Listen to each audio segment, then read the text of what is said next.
my friend. Welcome to Parenting A to Z. I'm Kelly Bourne, and this week we're diving right into T. T for tidiness. How to get our kids to clean up after themselves. I know it can just be such a stress sandwich, can't it? So I've got some really great tips on how to deal, kind of split in two. I've got some tips for the set dealing with kids under age 5 or 6 or so, and then I've got some tips on how to deal for the older kids as well. So grab your cup of coffee and we'll get right to it.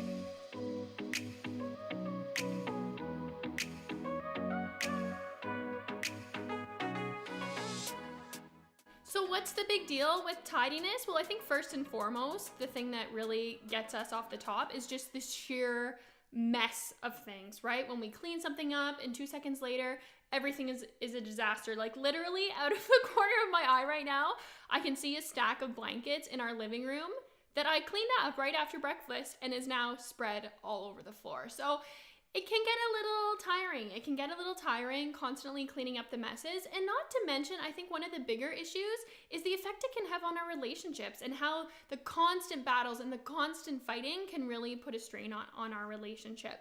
So diving right into some tips on how we can alleviate not only the mess factor, but also kind of do some relationship repair and stop the fighting and stop the battles. Some tips for our under 5s. I think the first thing, and I know I'm so guilty of this myself, is just doing a little audit of how much stuff they have, how many toys they have, because it is really hard, it is next to impossible to keep a tidy area or a tidy living room or a tidy bedroom if you are drowning in toys and drowning in stuff. It all gets to be a little bit much. Heck, just even think of us in our adult lives. I swear minimalism and cutting back and clawing back on things is such a huge trend right now because we're more stressed out than ever, we're busier than ever, and having all of this stuff and needing everything to have its own place can get really overwhelming. And it's no different from our kids. So just kind of step back and do a little audit of maybe there's too many things. Maybe the answer is actually stepping back from the toys just a little bit. And then when it comes to actually getting them to pitch in and getting them to help out, I think one thing that a lot of times we can overlook is that we need to show our kids how to do this. Sometimes we can fall into this trap of just wanting them to clean up or wanting them to be more tidy without actually showing them how to do it or joining them in the process so they know where everything goes. And you can even make it fun. You can make it a race against a timer. You can use your imagination, be creative, but just do it with them. Do it with them, especially for those in the under 5 set. Like especially with your 18-month-olds, 2-year-olds, doing it with them, helping them out. Because again, those 2-year-olds can make one heck of a mess, right? Like they can be a complete tornado and turn a room upside down in 2 seconds. So then cleaning that up on their own it can be too much. It can be too overwhelming. So that's where cutting back on the toys, first of all, will help you in those situations.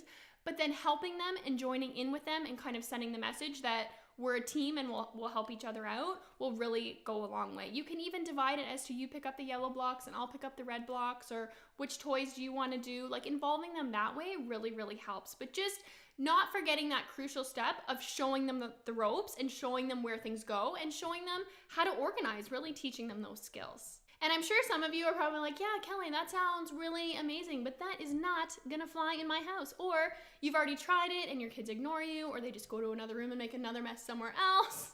Oh, it can be really stressful. So one thing that I found works really, really well as far as winning my kids' cooperation for tidying up is using a when-then statement. So this works especially well in times of transition where, say, the living room's a total disaster and it's time for snack, or it's time to go to the park, or it's time to do something fun. Just a simple one-liner is, when your toys are cleaned up, then I'll know you're ready for snack. When your toys are cleaned up, then I'll know you're ready to go to the park. Tying the freedom with the responsibility, the freedom to go on to the next activity or the next fun thing with the responsibility of tidying up our toys before we do that. So when then statements are honestly one of my magical, I love it. I absolutely love when then statements. It removes me from being the heavy and it just kind of puts the choice in their hands. If you're ready to do the next activity, if you're ready to move along and have fun, absolutely, let's do it. I'm totally ready when your toys are cleaned up. So when then statements are a total winner.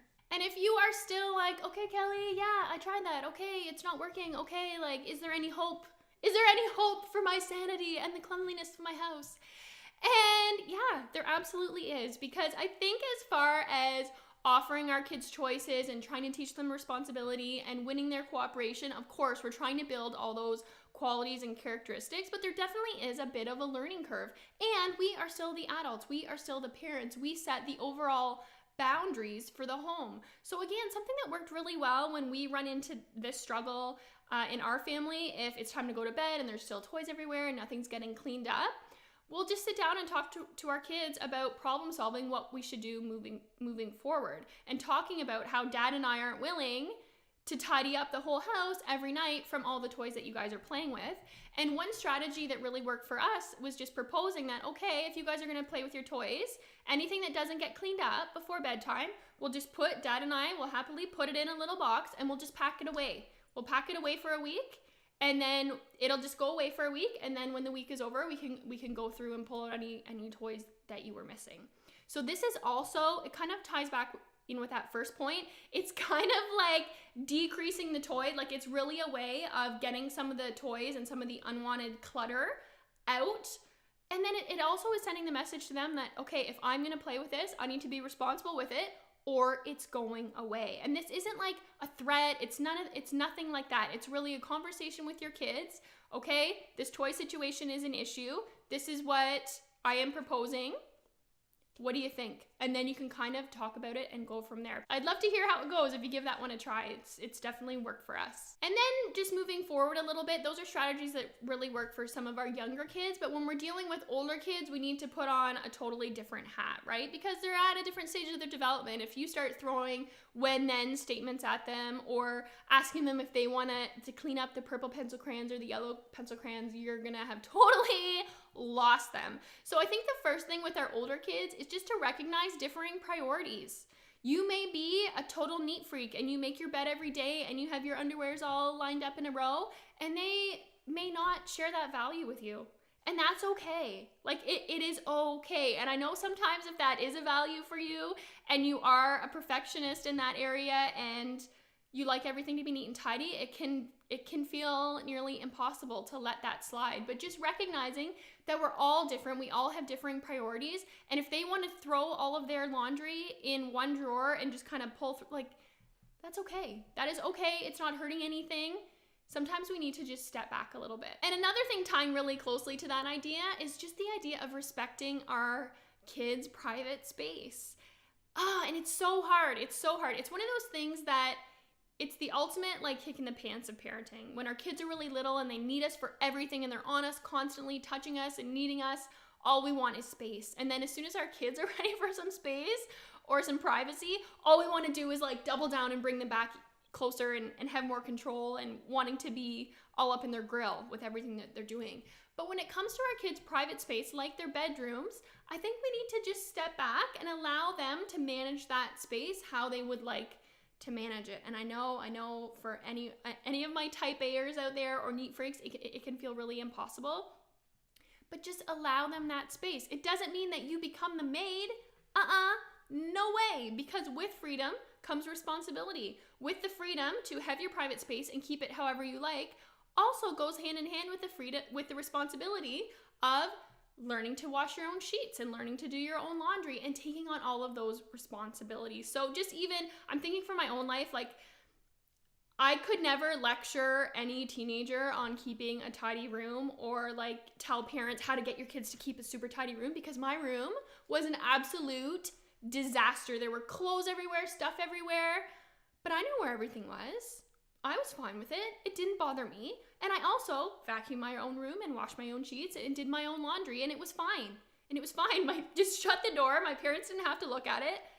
And it was all good. It was all good. So sometimes I think we just need to take a little bit of breather, allow that private space, but then also use it as an opportunity to start handing over more of the responsibilities, like showing your kids how to do laundry and showing your kids how to vacuum and showing your kids how to wash their own windows and all of that jazz. It can all work out. It can all work out. And just, if all else fails, just shut their door and then you don't have to look at it. And of course, my last point for our older kids is the same as with our younger kids, is just really trying to avoid doing it for them. Because if they're keeping a messy room and you're going in and tidying it and you're dusting and you're doing all those things, you're essentially robbing them of the chance to learn those skills on their own, to do it on their own, to learn what it's like to maintain their own space, and then also to deal with the consequences of, okay, if I'm gonna maintain my space like a complete and utter pigsty, it's not really very inviting. Mom or dad or my brothers or sisters or my friends may not actually want to be spending time with me in here. I remember having one of my girlfriends over in high school after school and her opening my door and just being like, this is what your room looks like. And you do get the hint when your friends start to say like, I don't know if I actually want to be spending time in here.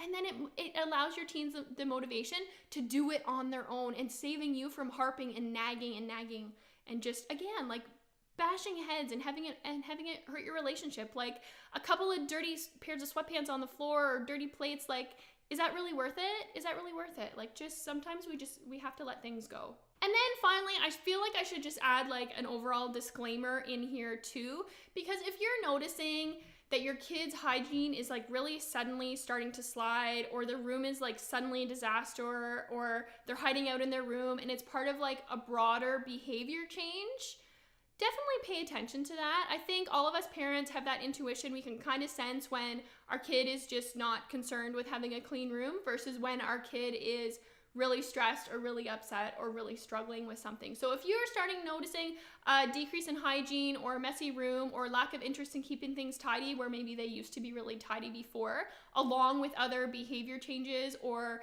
changes in their school environment or sporting environment or whatever it is, just pay attention to those signals. Like, just pay attention and seek help if you need it. Because I don't want to kind of sweep it under the rug. I know all these like cleaning metaphors, but really, like, trust your gut, trust your intuition. If you think this is part of a bigger issue and that your child is struggling with something, of course, reach out to your doctor or mental health care professional. Of course, trust your gut always. But I really hope that helps, guys. I know it can be really tricky, especially if you're someone who likes, you know, the Legos to all be color sorted and the G.I. Joes to be all in a row. But sometimes we just have to back off, right? Back off.